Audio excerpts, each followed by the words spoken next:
Hola, ¿qué tal? Muy buenos días, estimados amigos y colegas. Bueno, un gusto estar compartiendo con ustedes este webinar de tomografía con BIM. Vamos a tratar precisamente el tema de tomografía con BIM y sus aplicaciones en odontología. Eh, bueno, va a ser un webinar que vamos a tratar de hacerlo muy práctico. Vamos a ver muchos casos, muchas aplicaciones que tiene precisamente este tipo de tecnología. De cualquier manera, también si tienen alguna pregunta, en cualquier momento me la pueden hacer, ya sea por medio del chat o por su micrófono, y con gusto la podemos ir resolviendo. Me presento, mi nombre es Enrique Sierra, soy odontólogo, especialista en radiología oral y maxilofacial, y también cuento con una maestría en educación, con orientación en innovación y tecnologías educativas. Y bueno, tengo el gusto de ser miembro fundador de la Asociación Mexicana de Radiología Oral y Maxilofacial. Actualmente también soy director regional para América Latina de la Asociación Internacional de Radiología Oral y Maxilofacial. Y cuento ya con cerca de 13 años manejando la tomografía, ¿verdad? Con distintos equipos, con distintos software. Entonces, bueno, en base a esta experiencia es lo que les quiero compartir el día de hoy. Y bueno, soy director general también de CI 3D, que bueno, somos una empresa de consultoría en imagenología, en la cual impartimos distintos cursos de manejo de la tomografía, por ejemplo, de interpretación radiográfica. Contamos con diplomados en radiología oral y maxilofacial, en patología, eh, básicamente todo lo que tiene que ver con diagnóstico por imagen en las distintas especialidades odontológicas, y también incluso tenemos algunos temas enfocados a personas que tienen negocios como centros radiológicos, por ejemplo, toda la parte administrativa, de gestión. Entonces, bueno, cualquier cosa que les pueda servir, con todo gusto estamos a sus órdenes. Muy bien, pues vamos a comenzar con nuestro webinar.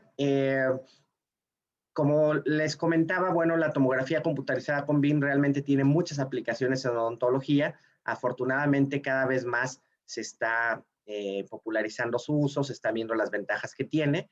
Entonces, es importante que las conozcamos, pues para que cuando nos llegue algún caso que pueda requerir de este tipo de estudio para realizar un diagnóstico de una manera más sencilla, pues lo podamos aprovechar.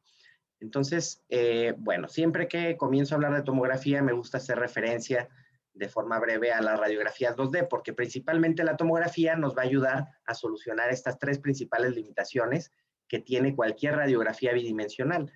La primera es la superposición de imágenes. Sabemos que cualquier estudio radiográfico en 2D, pues todas las estructuras que se encuentran entre la película o el sensor digital y el tubo de rayos X, pues se van a sobreponer en una placa. Entonces, si yo necesito observar algo con mucho detalle, pues a veces voy a verme limitado debido a esta superposición de imágenes. En segundo lugar, la amplificación. Sabemos que cualquier estudio radiográfico va a tener amplificación, ¿verdad? Todas las estructuras que se encuentran entre el tubo de rayos X y la película radiográfica, pues se van a sobreponer. Entonces, cuando nosotros necesitamos observar algo con mucho detalle, pues podemos vernos limitados. Y en tercer lugar, la distorsión. Sabemos también que además de amplificarse las imágenes en los estudios 2D, van a tener un cierto grado de distorsión, ¿verdad? Entonces, eso también a veces nos impide que podamos evaluar de una manera correcta las imágenes que estamos observando. Ahora, con esto no quiero decir que los estudios 2D no sirvan o que ya hayan quedado en un segundo plano. Sin duda siguen siendo bastante útiles, pero sí es importante que conozcamos que tienen algunas limitaciones. Ahora, la tomografía, ¿qué nos ofrece de más? Bueno, a fin de cuentas, la tomografía nos va a entregar imágenes en tamaño real. Aquí no vamos a tener amplificación. Vamos a poder observar al paciente en una reconstrucción multiplanar. O sea, vamos a poder hacer cortes en los distintos planos del espacio o incluso cortes personalizados, lo cual hace que podamos evaluar de una manera muy detallada a nuestro paciente. Vamos a poder utilizar software especialmente diseñados para nosotros, ya que esta tecnología se desarrolló especialmente para el área dental y maxilofacial. Entonces, bueno, las herramientas con las que cuenta, pues van a ser las que nosotros necesitamos, ¿no? Entonces, eso nos va a facilitar muchísimo el proceso de diagnóstico.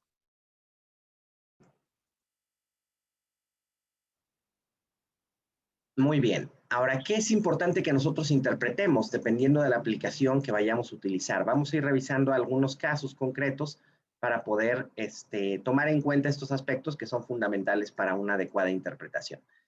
Primero les quiero presentar este caso. Fíjense que es un caso para implantes, ¿verdad? Mandaron a hacer esta tomografía para evaluar si tiene el paciente hueso suficiente para poder colocar un implante. Entonces, fíjense que es muy interesante porque en esta reconstrucción panorámica que hicimos a partir de la tomografía, podemos ver que la altura de hueso que tenemos, pues es bastante buena. Sin embargo, no podemos ver el grosor que tenemos de hueso si nos quedáramos solamente con esta imagen. Y ese es un aspecto fundamental. Las radiografías bidimensionales con las que normalmente trabajamos, como es la panorámica o la periapical, pues solamente nos van a dar una vista como esta, ¿verdad? En la que podríamos ver la altura del hueso. Sin embargo, pues no vamos a poder ver la profundidad. Y fíjense lo que pasa si nosotros hacemos cortes en esa zona. Entonces aquí nosotros podemos ver que obviamente la altura del hueso sí es muy buena, pero fíjense el grosor que tenemos, ¿verdad? Es un proceso alveolar en forma de filo de cuchillo. Entonces, obviamente, aquí ya nos cambia completamente nuestro diagnóstico, ¿no? Si no tenemos el grosor suficiente, pues obviamente no podemos colocar nuestro implante tal vez como nosotros queremos. Entonces, es fundamental que nosotros podamos tener esta información. Me parece que en los casos de implantología es muy recomendable que nosotros hagamos una tomografía porque de otra manera no podemos saber el grosor que tenemos de hueso. No hay ningún estudio por imagen, además de la tomografía, que nos pueda ofrecer esta información. Obviamente, además, vamos a poder usar distintos software, dependiendo del equipo que utilicemos o del lugar donde hayamos enviado nuestra tomografía, en el cual nosotros vamos a poder incluso dibujar estructuras anatómicas importantes como el canal mandibular, vamos a poder hacer mediciones, vamos a poder colocar de manera virtual un implante, por ejemplo, vamos a poder medir o tener al menos una referencia de la densidad que tiene el hueso, ¿no? Que nos pueda servir como un parámetro para saber qué calidad tiene. Y así como muchas otras herramientas que nos van a ofrecer este tipo de programas y que nos van a facilitar este proceso de diagnóstico, ¿verdad? Podemos hacer cortes muy delgaditos para evitar la sobreposición de imagen y poder ubicar más fácilmente el canal mandibular, por ejemplo, como en este caso, fíjense la claridad con la que lo podemos observar. Hay veces que en una panorámica sí podemos ver por dónde pasa el nervio dentario, pero tenemos algunas limitaciones. Una, que a veces no lo vemos con mucha nitidez, y la otra, que no sabemos a qué profundidad se encuentra. Pudiera ser que esté más hacia vestibular, más hacia lingual, y en un momento dado eso puede afectar en la manera en la que vamos a colocar nuestro implante. Además de que la radiografía panorámica pues tiene amplificación, ¿verdad? Entonces no son medidas completamente exactas. Vamos a poder obviamente hacer medidas. Fíjense aquí cómo podemos ver el canal mandibular. Podemos hacer medidas de la altura, del grosor del hueso, en tamaño real. Podemos utilizar las reconstrucciones 3D para observar cómo quedaría el implante que nosotros coloquemos, por ejemplo. La distancia que tiene del canal mandibular. Incluso hay programas que nos advierten cuando nosotros ya estamos muy cerca del canal mandibular, nos van midiendo la distancia a la que se encuentra o cambia de color también los indicadores o las medidas que nosotros realizamos para indicarnos de que estamos muy cerca del canal mandibular. Entonces, bueno, van a tener muchas herramientas que nos ayuden en este sentido. Con la tomografía también van a ver que nos vamos a comenzar a encontrar variantes anatómicas. Por ejemplo, aquí tenemos un canal mandibular que tiene una bifurcación, ¿verdad? Entonces, eso es bien importante porque si yo voy a realizar algún procedimiento quirúrgico en esa zona donde se encuentra la bifurcación, pues debo de saber que ahí se encuentra porque si no puedo lesionar el nervio, ¿verdad? Entonces, siempre es importante tener pues, la mayor información posible de la zona, sobre todo donde vamos a trabajar, porque de otra manera podríamos dañar. Miren, aquí lo podemos ver en la reconstrucción 3D. Y bueno, en estudios radiográficos bidimensionales a veces es difícil poder observar este tipo de detalles debido a la sobreposición de imagen, ¿verdad? Hay muchos hallazgos que realmente nosotros los comenzamos a observar a partir de que comenzamos a utilizar la tomografía. Vamos a poder encontrar estructuras anatómicas importantes como el agujero mentoniano en distintos planos del espacio, ¿verdad? Vamos a poder encontrarnos variantes anatómicas como esta, ¿verdad? Un paciente, por ejemplo, que tiene dos agujeros mentonianos, Obviamente esta tomografía no la enviaron para evaluar estos agujeros mentonianos. Esta es una tomografía que solicitaron para una evaluación previa a la colocación de implantes. Entonces, fíjense que es muy interesante porque precisamente en esta zona tenemos una zona edéntula, ¿verdad? Entonces, sí pudiera pasar que el odontólogo decidiera colocar un implante en esta zona y obviamente si no sabe que hay esta bifurcación del canal mandibular en esta zona, ¿verdad? Que a fin de cuentas nos está generando dos agujeros mentonianos, pues podría dañar aquí el nervio dentario y obviamente le podría generar al paciente problemas de una parestesia, por ejemplo, y probablemente el paciente y el doctor mismo pues ni siquiera comprenda por qué pasó esto, ¿no? Entonces sí me parece que es fundamental tener este tipo de estudios. Y vamos a poder encontrar también otras variantes anatómicas como los senos maxilares neumatizados, que si bien son como tal una variante anatómica, en algunos casos pueden complicar los tratamientos. Por ejemplo, si yo quisiera hacer la cirugía de esta tercer molar, fíjense que hay una capa muy delgada de hueso que separa a la molar del seno, entonces fácilmente podría haber una comunicación o podría incluso terminar la tercer molar en el seno maxilar, ¿no? O si tuviera yo una caries profunda en esta primer molar, pues bueno, fácilmente podemos generar una sinusitis odontogénica debido a la cercanía que tiene con el seno. O si yo quisiera hacer la extracción o la cirugía, en este caso extracción de esta molar, pues fácilmente puede haber una comunicación. Si fuera a colocar un implante, también fácilmente podemos ver que tenemos muy poco hueso, entonces sería difícil poner el implante, a menos que coloquemos algún injerto, realicemos algún otro tipo de procedimiento, ¿no? Pero digamos, esta información es muy importante y no la podemos obtener con algún otro estudio por imagen. Obviamente podemos ver dónde está el piso de fosas nasales. Y bueno, así. Entonces vamos a ir revisando distintos casos para saber de qué manera podemos aplicar la tomografía. Por ejemplo, en los casos que contamos con caninos retenidos, ¿verdad? Que es un problema que se encuentra o que encontramos con mucha frecuencia. Y bueno, cuando nosotros tenemos solamente una radiografía panorámica, pues a veces sí podemos observar en dónde se encuentra el canino, pero no podríamos saber si está hacia vestibular o hacia palatino, si está en contacto con las raíces de los dientes adyacentes, si las está reabsorbiendo, etcétera, ¿no? Entonces, fíjense que aquí en la tomografía podríamos hacer cortes en diferentes planos y nos darían esa información de una manera muy clara. Fíjense cómo aquí en la reconstrucción 3D vemos que los dos caninos se encuentran hacia palatino. En este corte axial los podemos ver también. Miren, aquí se alcanzan a ver las raíces del central y el lateral, por ejemplo, y vemos que el canino está hacia la parte posterior.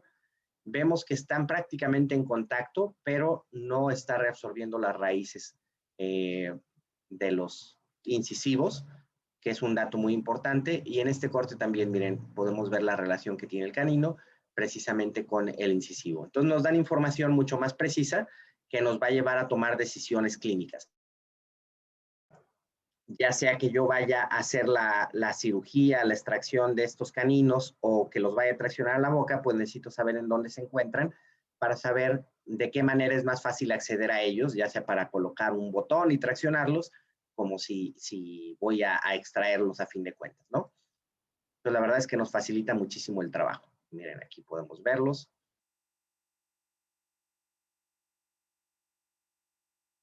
Podemos encontrar otros hallazgos como dientes supernumerarios. Fíjense que aquí encontramos un mesiodens precisamente en el paladar, ¿verdad? Completamente horizontal y con su corona hacia la parte posterior. Entonces, bueno, fíjense cómo es muy fácil haciendo estos tres cortes. Con esto ya podemos saber exactamente en dónde está, ¿verdad? Vemos que está aquí en el paladar, que su corona está hacia la parte posterior, que está muy cerca del piso de fosas nasales, ¿verdad? En la reconstrucción 3D también lo podemos ver muy fácil. Incluso las reconstrucciones 3D son muy útiles para poder comunicarnos con el paciente y poderle explicar qué es lo que tiene. Y obviamente explicarle el plan de tratamiento más adecuado para él, ¿no? Fíjense también, por ejemplo, en estos casos, tenemos este canino retenido, vemos aquí un incisivo, que parece que tiene relación con este canino, al igual que el lateral, y todo parece indicar que hay una reabsorción radicular, ¿verdad? Si bien desde una panorámica nosotros ya podríamos sospechar de esto, a veces no lo sabemos exactamente, así como no sabemos hacia dónde se encuentra el canino. Entonces, por ejemplo, si hacemos cortes en esa zona, vemos que efectivamente en el incisivo central tenemos una reabsorción muy importante de la raíz, miren el tamaño que tiene, comparado con el de la corona, y en estos últimos cortes podemos ver que el canino se encuentra hacia la tabla vestibular, incluso la está erosionando un poco, ¿no? Entonces realmente nos facilita muchísimo. Con unos cuantos cortes podemos llegar a este diagnóstico bastante preciso. O en este caso, fíjense, tenemos este canino retenido también. Aquí en esta imagen sí podemos ver una imagen hipodensa rodeando la corona de este canino retenido, pero tal vez incluso podríamos pensar que se trata de el folículo, ¿no? Que está un poco ensanchado, pero que es parte de lo normal.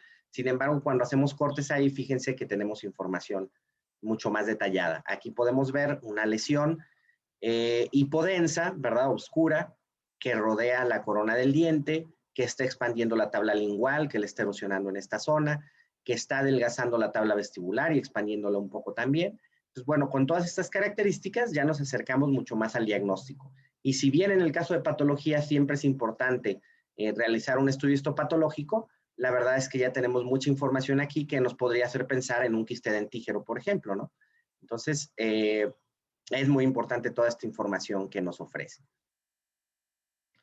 En el caso de problemas periodontales, obviamente tenemos estudios por imagen excelentes como las radiografías periapicales que nos van a ayudar en este proceso de poder detectar cuál es la altura de las crestas óseas, por ejemplo. Sin embargo, pues tenemos la limitación de que solo los podemos ver en 2 planos del espacio. Entonces, siempre es muy recomendable que nosotros tengamos una evaluación tridimensional de nuestro paciente. Entonces, fíjense, en esta reconstrucción panorámica podemos ver que hay una pérdida de la altura de las crestas óseas, ¿verdad? Tenía un problema periodontal ya severo en la parte superior. Aquí podemos ver la altura de las crestas. Y en la mandíbula también tiene problemas, tal vez moderados, ¿verdad? Ya lo podemos ver. O sea, tenemos información importante aquí. Sin embargo, con la tomografía podríamos tener todavía más información. Por ejemplo, yo podría hacer reconstrucciones 3D. Esto ayuda mucho para explicarle al paciente su problema, por cuánto hueso ha perdido, etcétera. Podemos, obviamente, seccionar esa reconstrucción 3D para ver al paciente por vestibular, por palatino, ¿verdad?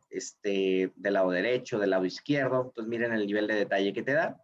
Y si bien el diagnóstico normalmente lo hacemos en los cortes más que en la reconstrucción 3D, ya que hicimos el diagnóstico en los cortes, sí ayudan mucho las reconstrucciones para poder comunicarnos con algún colega o para poder mostrárselo al paciente. Y lo que realmente nos ofrece más información son los cortes. Fíjense, aquí hicimos 4 cortes, obviamente podríamos hacer en cualquier lugar, pero fíjense con qué detalle puedo ver qué tanto hueso tengo por vestibular y por palatino, por ejemplo, ¿no? Este tipo de imágenes, pues no me las genera ningún tipo de proyección radiográfica 2D, ¿verdad? Y así en cada diente yo podría ver qué tanto hueso tengo. Puedo hacer reconstrucciones 3D también para observar con más detalle a mi paciente. Puedo ver problemas muchas veces que se originan de manera periodontal, no todo obviamente es con un origen apical o pulpar.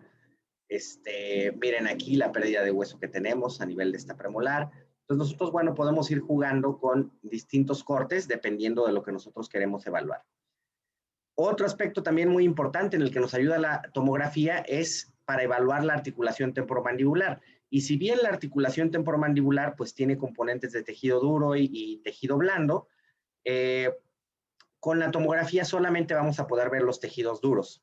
No vamos a poder ver, por ejemplo, el disco articular, la cápsula, los ligamentos, los espacios supradiscales, infradiscales. Eso definitivamente no lo podemos observar. Para eso necesitaríamos una resonancia magnética. Pero la información que nos da en cuanto a lo que está sucediendo en los tejidos duros, la verdad es que sí nos orienta bastante hacia qué tipo de problema pudiera tener el paciente.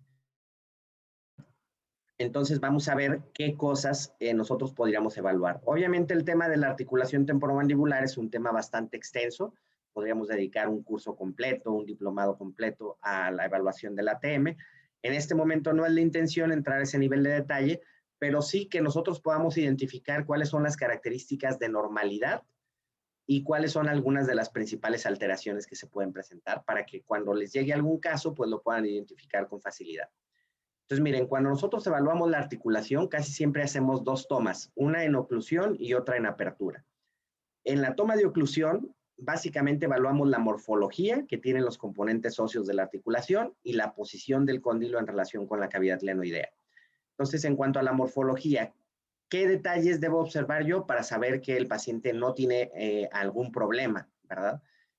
Bueno, en primer lugar, la morfología del cóndilo, ¿verdad? Que sea una forma redondeada, bien definida y que cuente con una cortical. Fíjense cómo tiene una cortical hiperdensa aquí rodeando el cóndilo, al igual que en la cavidad glenoidea y la eminencia articular, bien definidos y con una cortical. Ese es un signo de salud. Y cuando empieza a haber problemas en la articulación, una de las primeras cosas que se modifica es la superficie articular, ¿verdad? Se empiezan a erosionar, empieza a haber algún proceso degenerativo aquí o algún cambio en la morfología. Y además de la morfología, obviamente debemos de ver la posición, ¿verdad? Que el cóndilo debe encontrarse en una posición céntrica, ¿verdad? O sea, que tenga un espacio muy similar hacia arriba que a la parte anterior y la parte posterior. Sabemos que entre el cóndilo y la cavidad glenoidea siempre se encuentra el disco articular en cualquier movimiento, entonces nunca sería normal que esté en contacto hueso con hueso, por ejemplo, ¿no?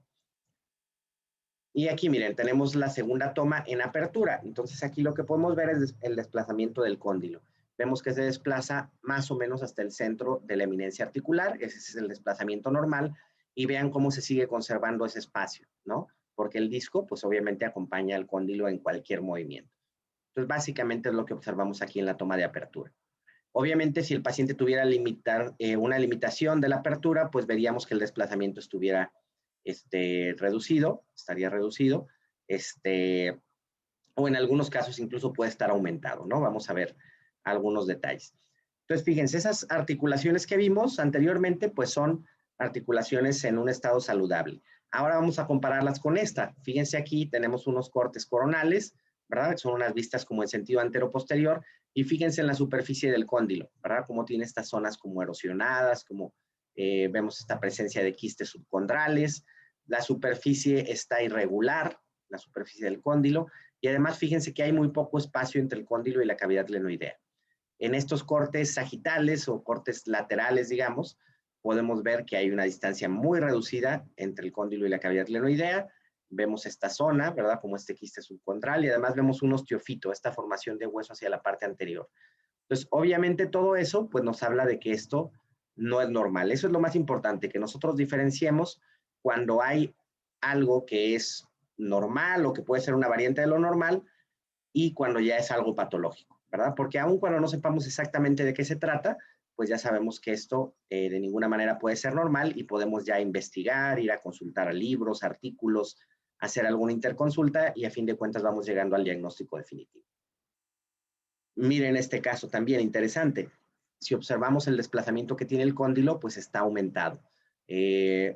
¿Verdad? Normalmente el cóndilo debería llegar aquí, más o menos al centro de la eminencia articular, y aquí tiene un desplazamiento mayor.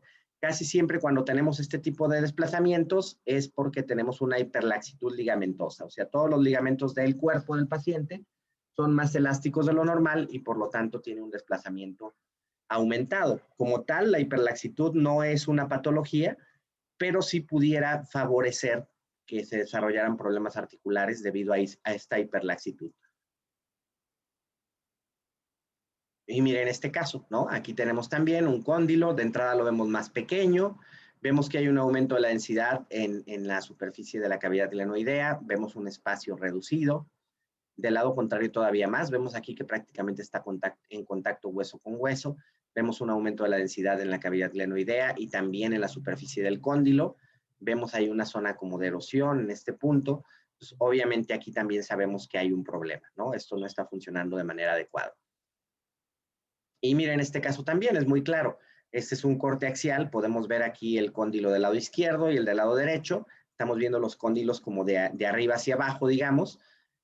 Y miren cómo tiene una densidad muy distinta uno y otro, ¿verdad? Aquí vemos el cóndilo del lado izquierdo que se observa más normal, ¿verdad? Los cóndilos normalmente tienen una cortical más densa en la parte externa, porque es hueso cortical precisamente, y en la parte interna hueso medular, entonces tiene una densidad menor. Fíjense, sin embargo, del lado derecho, ¿no? Como tenemos una densidad, parece que todo fuera hueso cortical. Entonces, obviamente aquí hay una hiperdensidad ósea. Entonces, podríamos pensar que este cóndilo está trabajando más de lo que debería. Tiene una carga excesiva y por eso se está formando esta hiperdensidad, ¿no? Entonces, es realmente sencillo poder identificar este tipo de situaciones. Ok, muy bien. Hay otro principio de interpretación que también es importante, que nos habla de que cuando algo se repite, cuando algo es múltiple, lo más probable es que esté asociado a alguna enfermedad sistémica o a algún síndrome. Entonces, por ejemplo, miren aquí este paciente que tenemos, el cual tiene agenesias múltiples. Aquí tenemos 4 molares temporales, por ejemplo. No observamos las premolares, no observamos los incisivos, no tenemos las segundas molares, ¿verdad? En ninguno de los 4 cuadrantes. No tenemos aquí el canino. Entonces, bueno, hay agenesias múltiples. Entonces, no es lo mismo, obviamente, que el paciente tenga agenesia de 1 o 2 dientes a que tenga agenesia de muchos dientes. Entonces, siempre que hay algo múltiple, hay que pensar que hay algo más de fondo. Pero en este caso fue un paciente que tiene displasia ectodérmica, el cual, o en los cuales se ven afectadas todas las estructuras que se forman a partir del ectodermo, ¿no? Entonces, obviamente se ven afectados los dientes, las uñas, la piel, las glándulas sudoríparas, el cabello, ¿no? Entonces, es importante siempre que observemos esto, siempre que hay algo que se repite, ¿no? Hay veces que tenemos dientes supernumerarios múltiples, quistes múltiples, entonces siempre que hay algo múltiple hay que pensar que debe haber algo más asociado. Miren el tamaño de las arcadas, bastante pequeñas debido a esa agenesia o esas agenesias múltiples que tiene el paciente. Entonces, bueno, siempre debemos valorar eso. En el caso de patologías, también es muy importante que nosotros ubiquemos la forma que tienen, precisamente la ubicación que tienen y el origen. Por ejemplo, en este corte axial, ¿verdad? Podemos ver que esta imagen hipodensa, redondeada, bien definida, se está formando justo en la zona donde está el conducto nasopalatino, ¿verdad? Entonces, bueno, eso nos orienta ya bastante al diagnóstico, ¿verdad? Incluso sin tener la biopsia, la verdad es que lo más probable es que esto se trate de un quiste nasopalatino precisamente. Tiene características muy típicas de un quiste, de ser redondeadas, bien definidas, incluso corticalizada, y la ubicación pues definitivamente nos habla de esta posibilidad, ¿no? Y obviamente podemos hacer cortes, aquí con mayor razón podríamos pensar en un quiste nasopalatino. Fíjense cómo empieza aquí el conducto, el conducto nasopalatino, y vean justo de ahí cómo se forma esta patología, ¿verdad? Entonces, bueno, la verdad es que nos facilita muchísimo el proceso de diagnóstico. En el caso de dientes supernumerarios, fíjense, aquí de entrada en una panorámica podríamos ver que tenemos la presencia de un diente supernumerario, de un mesiodens, pero no sabemos la profundidad a la que se encuentra, si tiene contacto con la raíz del central, si le está dañando. Entonces, fíjense que haciendo unos cortes, con estos simples cortes podríamos hacer el diagnóstico. Aquí tenemos un mesiodens en posición invertida, ¿verdad? Su corona hacia arriba, fíjense que está a nivel del piso de fosas nasales, ¿verdad? Aquí alcanzamos a ver incluso la nariz del paciente. Vemos que está hacia palatino de la raíz del incisivo central y vemos que sí está muy cerca, pero no está reabsorbiendo las raíces ni les está causando ningún tipo de daño, ¿no? Entonces, básicamente es lo que necesitamos. Ahora, si queremos hacerlo más evidente y mostrárselo al paciente, pues las reconstrucciones 3D nos ayudan mucho. El paciente va a entender muy fácilmente esto, que tiene un diente a nivel de fosas nasales y que obviamente no es normal eso. Y podríamos utilizar ya distintos filtros, distintas herramientas para ir aislando solamente los dientes que nos interesen, por ejemplo, ¿no? Pues la verdad es que nos ayuda muchísimo. Aquí dejamos incluso solamente el central y el mesiodens para ver la relación que tienen. Entonces es una herramienta didáctica que también nos va a ayudar bastante. Además de problemas dentales, también podemos detectar algunas otras alteraciones que, si bien nosotros no las vamos a tratar, sí pueden influir en nuestros tratamientos, ¿no? Por ejemplo, cuando el paciente tiene problemas de adenoides. Aquí, por ejemplo, podemos ver que vienen las vías aéreas y aquí este aumento de volumen son las adenoides hipertróficas, ¿verdad? Aquí vienen. Entonces, normalmente debería continuar la vía aérea así, y el paciente en ese caso podría respirar pues por todo este espacio. Ahorita, como tienen las adenoides hipertróficas, el paciente solamente puede respirar por aquí, ¿verdad? Entonces, obviamente se disminuye bastante el flujo de aire que va a poder tener el paciente. Entonces, normalmente son pacientes que se convierten en respiradores bucales, ¿verdad? Al haber una obstrucción aquí a nivel de las vías aéreas superiores. Entonces, eso obviamente tiene problemas del desarrollo, ¿verdad? Sobre todo si el paciente está creciendo, pues van a hacerse caras largas, paladares profundos, arcadas angostas, pacientes como con ojeras. Tiene muchas implicaciones, entonces es importante detectarlo lo antes posible, referirlo con el especialista, pues para tratar de evitar este tipo de problemática, ¿no? En caso de traumatismo, definitivamente nos va a ayudar a ubicar los trazos de fractura, que muchas veces los podemos observar en una radiografía panorámica, por ejemplo, pero obviamente aquí podríamos verlo con más detalle, podemos hacer cortes. Miren, aquí podemos ver el trazo de fractura, vemos una discontinuidad en esta zona, vemos aquí otro trazo de fractura, aquí otros dos. Entonces, realmente tenemos que interpretar mucho menos con la tomografía, ¿verdad? Si hacemos los cortes adecuados, va a ser mucho más sencillo el proceso de diagnóstico de nuestro paciente. Miren aquí este corte o este trazo de fractura en la zona del ángulo mandibular, aquí en este corte coronal también. Miren cómo observamos esta discontinuidad. Entonces, definitivamente nos va a ayudar bastante. Y las reconstrucciones 3D, pues también nos van a facilitar mucho este proceso, ¿no? Para ver los distintos trazos de fractura que nosotros encontramos. Miren aquí nuevamente. Entonces, realmente me parece que también es uno de los casos donde vale la pena solicitar una tomografía. Cuando nosotros tenemos un traumatismo ya de cierta intensidad, pues hay veces que en las radiografías 2D no vamos a poder detectarlos por la sobreposición de imagen. Entonces, sí es importante poder hacer una evaluación mucho más detallada. Ya no se digan traumatismos en el tercio medio facial. Sabemos que esta zona del tercio medio facial es una zona complicada porque hay mucha sobreposición de imagen. Por ejemplo, en este caso que tenemos un traumatismo que provocó incluso una fractura en el seno maxilar del lado izquierdo, sería difícil observarlo con una panorámica o con una radiografía de Waters, por ejemplo. Entonces aquí miren que vemos como una depresión del seno maxilar y vemos una discontinuidad aquí, ¿verdad? Una fractura. Y además de eso observamos estas imágenes hipodensas, oscuras en tejido blando, que a fin de cuentas es aire, ¿verdad? Son zonas de enfisema, se les llama, es aire que escapó del seno maxilar y está atrapado en los tejidos blandos. Entonces, incluso podría ser ese un signo indirecto de que existe una fractura. Miren aquí en los cortes sagitales la fractura, las zonas de enfisema. Entonces, realmente nos va a facilitar muchísimo este proceso. Ahora, en casos como de endodoncia, por ejemplo, también puede ser muy útil la tomografía, nos va a permitir observar los conductos radiculares, la cámara pulpar, en caso de que exista alguna lesión periapical, muchas veces la podemos observar. En casos de fracturas o de fisuras, también en muchos casos vamos a poder detectar ese tipo de detalles. Cada vez se utiliza más este tipo de tecnología en la especialidad de endodoncia.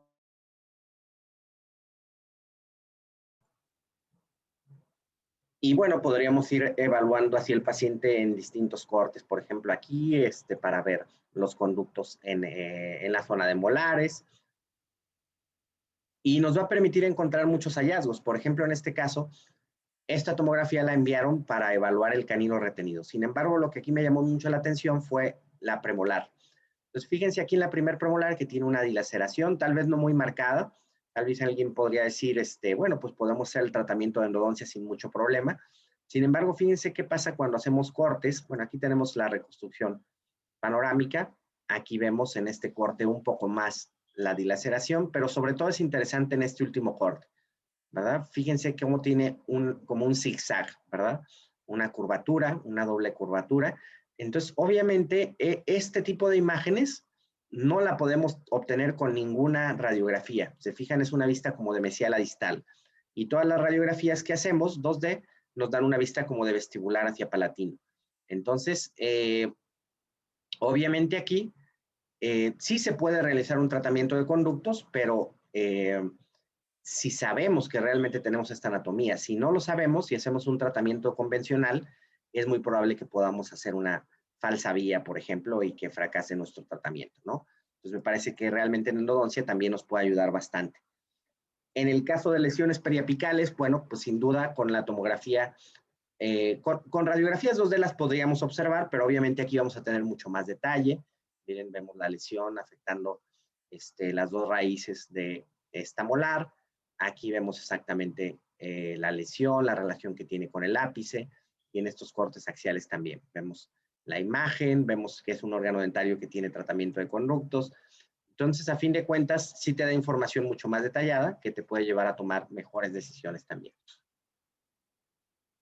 En casos como este, claro, podríamos verlos con una periapical tal vez, pero aquí podemos ver exactamente la extensión que tiene, que si está afectando o no las corticales. Por ejemplo, aquí es una lesión que está completamente dentro del hueso todavía, no ha erosionado, no ha expandido las corticales.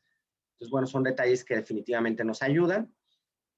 En casos de reabsorciones radiculares también, ¿verdad? A veces por fuerzas excesivas en un tratamiento de endodoncia o por diferentes razones puede haber raíces enanas y yo con la tomografía los puedo ver con mucho detalle. Por ejemplo, aquí podría hacer cortes a nivel de este incisivo y fíjense que puedo ver que tiene apenas unos milímetros de raíz, ¿verdad? En todos los cortes. Tiene un poco de hueso de soporte, afortunadamente, aunque bueno, sabemos que el pronóstico realmente es bastante reservado, ¿no? La reconstrucción 3D, lo podemos ver, se lo podemos mostrar al paciente. Si hacemos cortes aquí en el incisivo central del lado contrario, vemos que la raíz todavía tiene más reabsorción y aquí prácticamente no tiene hueso de soporte, ¿verdad? Entonces el pronóstico todavía sería más grave. Y en el lateral, aquí podemos ver que también tiene una reabsorción bastante severa y casi no tiene hueso de soporte. Entonces, bueno, todo eso pues ya nos debe estar haciendo pensar que, pues bueno, obviamente las posibilidades de conservar estos órganos dentarios tal vez sean bajas, ¿no? En caso de traumatismos dentoalveolares también es muy importante. Por ejemplo, tenemos este paciente que tuvo un traumatismo, incluso le provocó una abulsión dentaria. Vemos que aquí ya no se encuentra el canino, viene ferulizado ya. Y bueno, en estos casos yo buscaría dos cosas. En primer lugar, si existe alguna fractura en las tablas óseas, porque cuando hay una abulsión dentaria normalmente hay una fractura en las tablas. Y por otra parte, si fue un traumatismo que incluso hizo que hubiera una abulsión dentaria, ¿por qué no pensar que puede haber alguna fractura dentaria, por ejemplo, ¿no? En algunos de los dientes adyacentes. Entonces, miren, si hacemos cortes axiales, aquí podemos ver fácilmente que hay una fractura en la tabla vestibular, en la zona de la abulsión. Y si hacemos cortes aquí en la zona de los dientes anteriores, miren que vemos que aquí en el lateral tenemos un doble trazo de fractura y aquí en el incisivo central también vemos otro trazo de fractura. Entonces, realmente sería difícil que con radiografías periapicales pudiéramos detectarlo y más aquí que ya el paciente tiene una férula.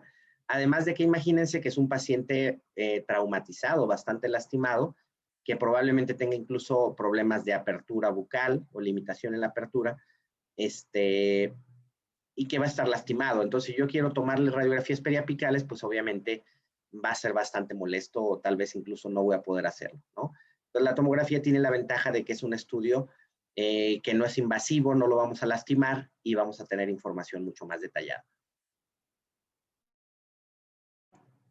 También sirve para casos en los que hay alguna complicación. Obviamente, lo ideal sería que la tomografía se hiciera antes de cualquier procedimiento de colocación de implantes para que hubiera una mejor planeación, pero también en casos de que llegue a haber alguna complicación, bueno, pues nos permite saber exactamente lo que está ocurriendo. Por ejemplo, aquí vemos un implante que se ve proyectado sobre la premolar. Entonces, para observar exactamente lo que está ocurriendo y el daño que pudiera estar generando, puedo observar la reconstrucción 3D, veo que sí está invadiendo precisamente esta zona en donde se encuentra la premolar. Vemos aquí todavía con mayor detalle cómo está dañando el ápice, ¿verdad? Entonces, bueno, eso me va a ayudar bastante. Vemos aquí en estos cortes axiales también. Entonces, digamos, de alguna forma podrías ver con más detalle lo que está ocurriendo en el paciente. Bueno, muy bien. Estos son algunos casos que les quería mostrar así de manera rápida en distintas aplicaciones. Obviamente hay mucho más. Por ejemplo, lo podemos aplicar para la evaluación de la caries dental, para ver el grado de expansión que pueda tener o la posibilidad o el potencial de expansión que tenemos en el maxilar superior. En fin, hay muchas aplicaciones más que se están utilizando. Simplemente les quise mencionar algunas de las principales. Y ahora les quiero mostrar directamente con el programa. Primero lo hicimos así a manera de presentación porque obviamente si cada uno de los casos que revisamos en la presentación lo manejáramos con el programa, pues nos llevaríamos muchísimo tiempo. quise mejor tener una mayor cantidad de casos para mostrarles y ya nada más después ver directamente el manejo del software con algún caso en particular. Entonces, fíjense, este es un programa, obviamente hay muchísimos programas para manejar la tomografía. Yo les diría que realmente cualquiera es bueno, o sea, cualquiera les puede dar las herramientas necesarias para poder hacer una buena evaluación de su paciente. Sin embargo, puede haber algunos que les gusten más que otros, que se les haga más amigable.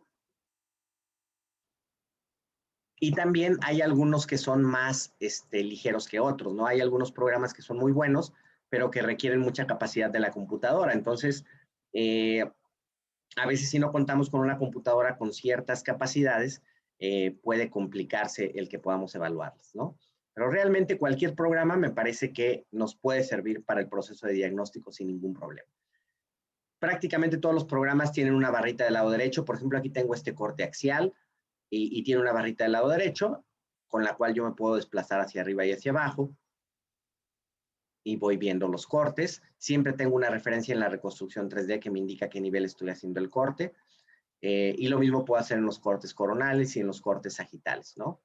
Entonces, a mí siempre me gusta hacer una evaluación general antes de iniciar cualquier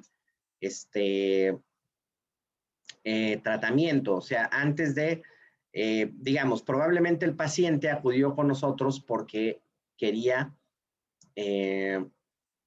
hacer una planeación para la colocación de un implante, ¿verdad? O quiere que le coloquen un implante y por eso lo solicitó. Pero siempre es importante que revisemos todo lo demás. Por ejemplo, este es el caso. Aquí este paciente lo enviaron para colocar un implante en esta zona. Entonces, fíjense cómo, si yo voy haciendo una evaluación, por ejemplo, en los cortes axiales, desde la parte inferior, puedo ir encontrando algunas otras cosas. Por ejemplo, miren, aquí ya empecé a observar una lesión periapical que tengo en una molar, ¿verdad? Aquí puedo observar un torus lingual que tiene el paciente también.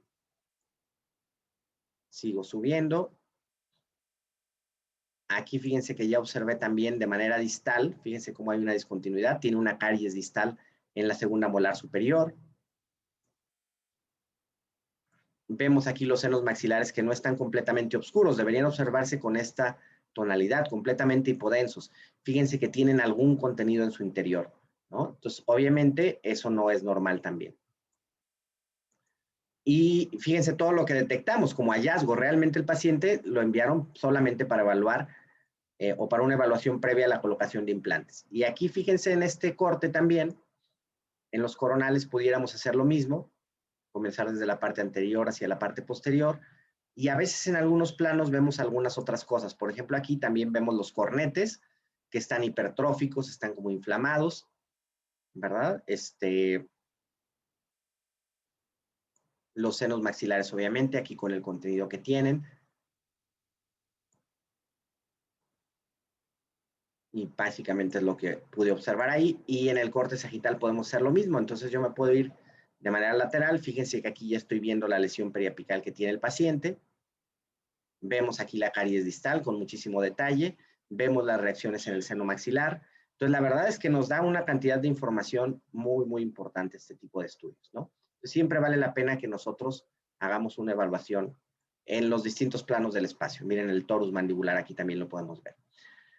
Ok, además de los cortes, tiene también algunas reconstrucciones 3D. Por ejemplo, esta es translúcida, nos permite ver un poco a través del hueso. Entonces, cuando yo voy a evaluar un canino retenido, una patología o cualquier cosa que se encuentra dentro del hueso, este tipo de filtro me suele ayudar bastante.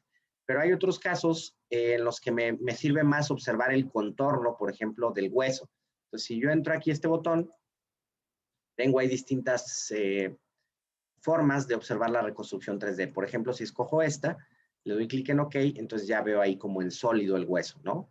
Y así tenemos todos estos filtros, más otros que están aquí en estas pestañas, ¿no? Hay muchísimas maneras de observar nuestra reconstrucción tridimensional. Entonces, bueno, podemos elegir el que más nos ayude en un momento dado, ¿no? Ok, voy aquí a agregarle un poco de densidad. Muy bien. Pasa a veces que estamos moviendo nuestra reconstrucción 3D y de repente se nos va a una posición que no es la que queremos y a veces nos cuesta mucho trabajo enderezarlo nuevamente. Entonces, este programa tiene aquí unas posiciones grabadas. Por ejemplo, si le doy clic en la A, lo coloco en una vista antero-posterior, en la P en una vista postero-anterior, la L del lado izquierdo, R del lado derecho, en fin. Entonces podemos reacomodar rápidamente a nuestro paciente. Nos permite hacer cosas muy interesantes. Por ejemplo, si yo quiero planear la colocación del implante, podría localizar el canal mandibular. Entonces, por ejemplo, puedo llevar la línea a esta zona, ¿verdad? La zona edéntula. Para girarlo me coloco en la parte inferior. Y entonces fíjense que en este corte va a comenzar a aparecer aquí el canal mandibular. Voy a hacer un corte en la mandíbula que siga la dirección del canal.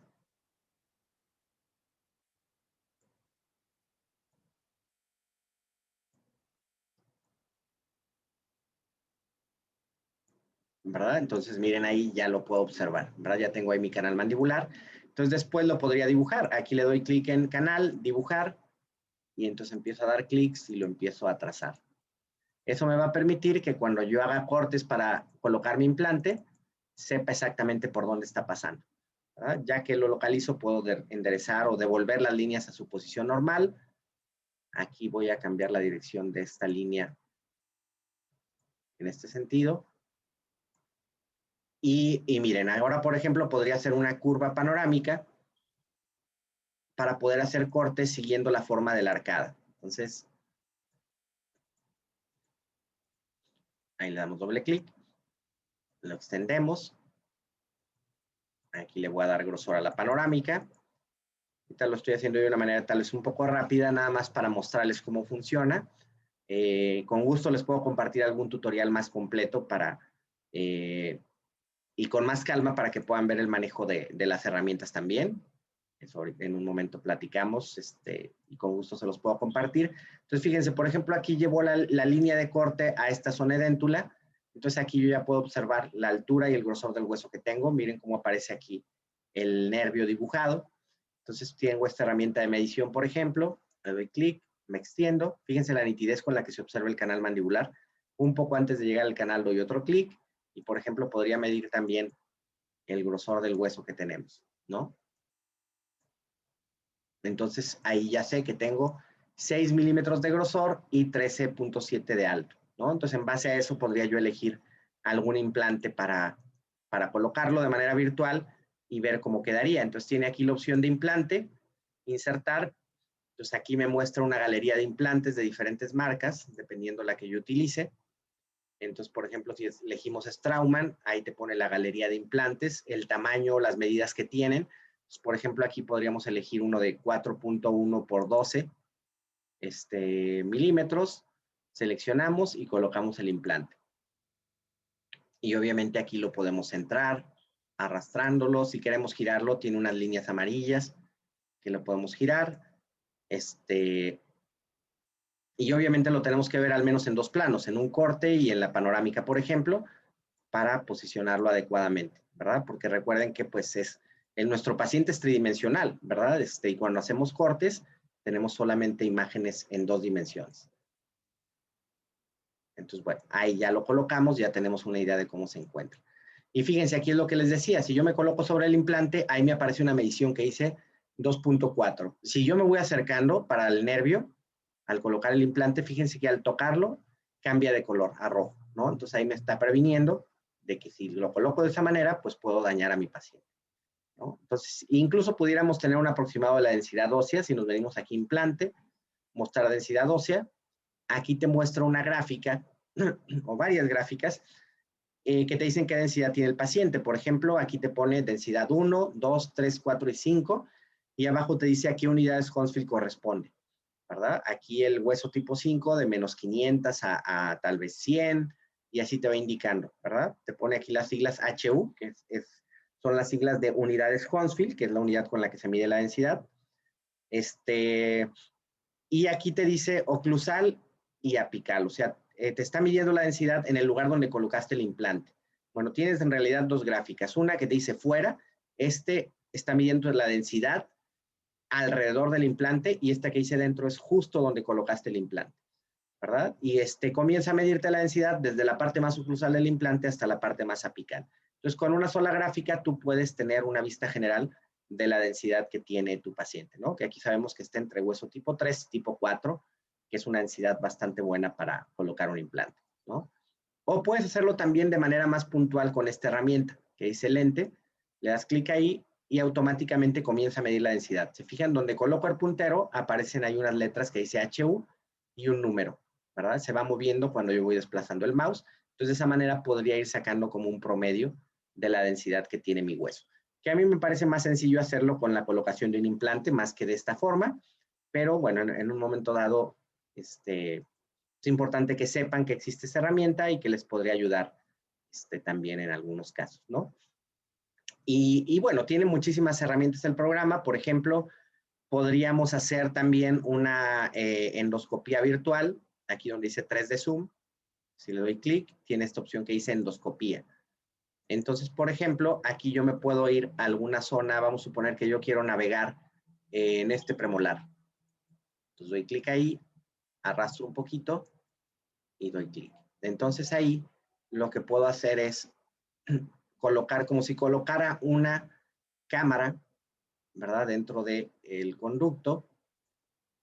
Obviamente aquí, como es muy pequeño el conducto, a veces tengo que estarlo buscando, tengo que estar moviendo un poco la posición de la cámara o incluso cambiando el tamaño de la cámara. Miren, ahí ya lo logré encontrar. Entonces, fíjense que aquí podemos ver, estamos dentro del conducto radicular y podría irme yo desplazando por dentro para navegar a través del conducto, ¿no? En endodoncia, por ejemplo, puede ser muy interesante este tipo de evaluaciones, ¿no? Eso por ponerles algún ejemplo, ¿no? Si regresamos aquí a la pantalla de la reconstrucción multiplanar, obviamente podría utilizar también otras herramientas. Por ejemplo, me gusta mucho esta, superposición de Void. Si le das clic ahí, ahí te permite cortar o más bien ocultar una parte de la tomografía. Por ejemplo, aquí si arrastro esta línea, fíjense cómo en la 3D voy a recortar esa zona. Entonces puedo verlo por vestibular, pero si necesito verlo por lingual para ver la altura del hueso o cómo se encuentra el paciente, incluso el torus, por ejemplo, en este caso, pues lo puedo ver de una manera más sencilla. Y realmente no lo está cortando. Si yo quiero volverlo a aparecer, nada más lo vuelvo a extender y podría, por ejemplo, ahora cortar el lado contrario, ¿no? Ahí tenemos esta vista. Entonces, bueno, me parece que es una herramienta bastante fácil de manejar y que me puede ayudar también para reposicionar al paciente. Y también tiene herramientas, por ejemplo, para crear un video. O sea, yo, por ejemplo, en esta reconstrucción 3D puedo generar un video. Si le doy clic aquí en este icono, aquí le voy a cambiar horizontal, le doy clic en OK.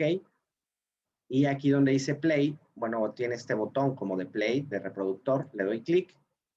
Entonces ahí, si yo le doy clic en play, me va a poner a girar el video. Yo puedo aquí cambiar la velocidad. Por ejemplo, si quiero que gire más lento, le cambio a slow. Regreso aquí la barrita y miren, ya gira mucho más lento. Entonces, si yo quiero, puedo grabar este video. Por ejemplo, aquí podría darle clic en este icono que tiene este cuadrito con una línea abajo y al darle clic me va a llevar ya a una pantalla donde yo puedo ponerle un nombre al archivo y grabarlo, ¿no? Este archivo de video en un formato AVI, que prácticamente lo puedo reproducir en cualquier dispositivo, lo puedo adjuntar a un PowerPoint, etcétera, ¿no?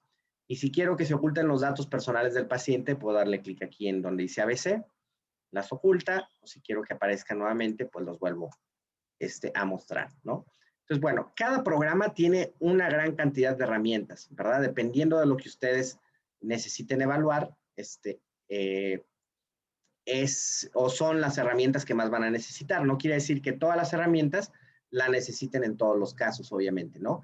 Pero sí es importante que conozcamos las distintas opciones que tienen. Obviamente cada programa es distinto, pueden variar las herramientas que manejan uno y otro, pero me parece que las herramientas generales prácticamente todos los tienen, ¿verdad?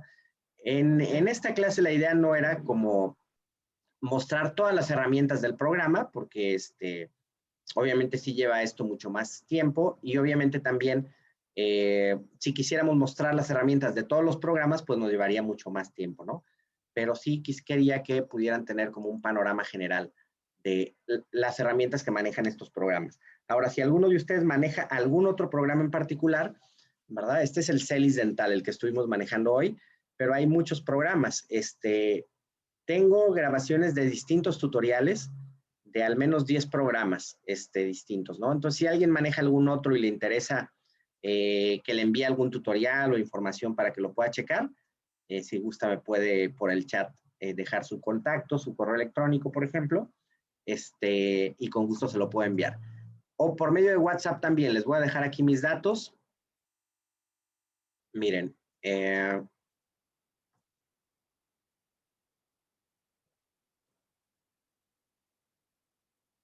miren, aquí tienen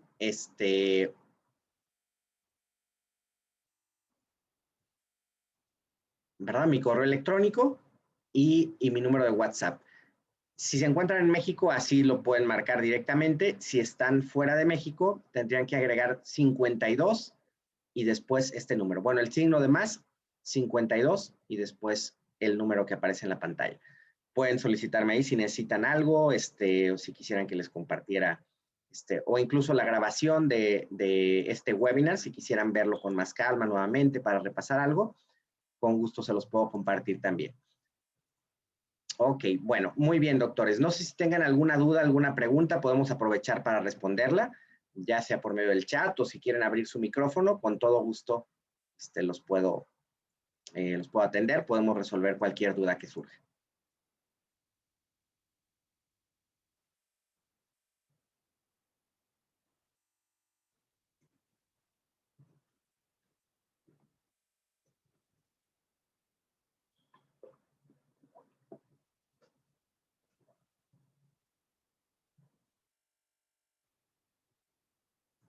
Incluso también, si alguno de ustedes no ha manejado la tomografía, si es, digamos, de sus primeros acercamientos, también, si a alguien le interesa, le podría compartir incluso un visor, un caso, para que lo puedan descargar y puedan comenzar a trabajarlo. Ahora sí que aquí lo importante con la tomografía es que la utilicemos. O sea, ciertamente cuando uno participa en algún webinar, en algún curso, pues ya va teniendo nociones generales de para qué sirve y cómo manejarla, pero la verdad es que no terminamos de aprender a manejarla hasta que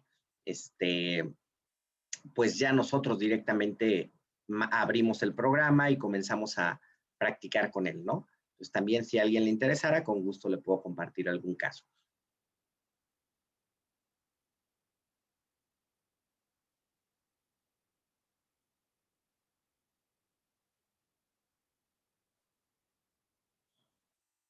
Bueno, si no tienen alguna pregunta, entonces, a ver, permítanme. A ver, doctor Iván me comenta, llegué a destiempo y estoy interesado en ver su presentación completa. Voy a iniciándome también la tomografía eh, y conocer un poco más. Ok, sí, con todo gusto, doctor. Si me dejas tu contacto, tu correo, con gusto te puedo enviar la grabación de la clase y algún caso también de tomografía, si quieres, para que puedas descargar el programa y lo puedas revisar. Con todo gusto. Qué padre que te estás conectando desde Tepic. Muy bien. Perfecto, doctores. Bueno, pues muy bien. Cualquier duda que tengan, si surge en los siguientes días, tienen mis datos de contacto, ya sea correo o WhatsApp, y con gusto se los puedo apoyar, ¿verdad? Pues les agradezco muchísimo su participación, el haber estado en esta clase. Yo espero que haya resultado este webinar interesante para ustedes y sobre todo útil. Y bueno, cualquier cosa que necesiten, me pueden escribir y con todo gusto estoy a sus órdenes. Muchas gracias, doctor Iván. Con todo gusto yo te mando entonces la información ya un poquito más tarde. Muy bien, doctores, pues un gusto estar con ustedes el día de hoy y pues cualquier cosa estoy a sus órdenes. Que tengan una excelente semana. Saludos a todos.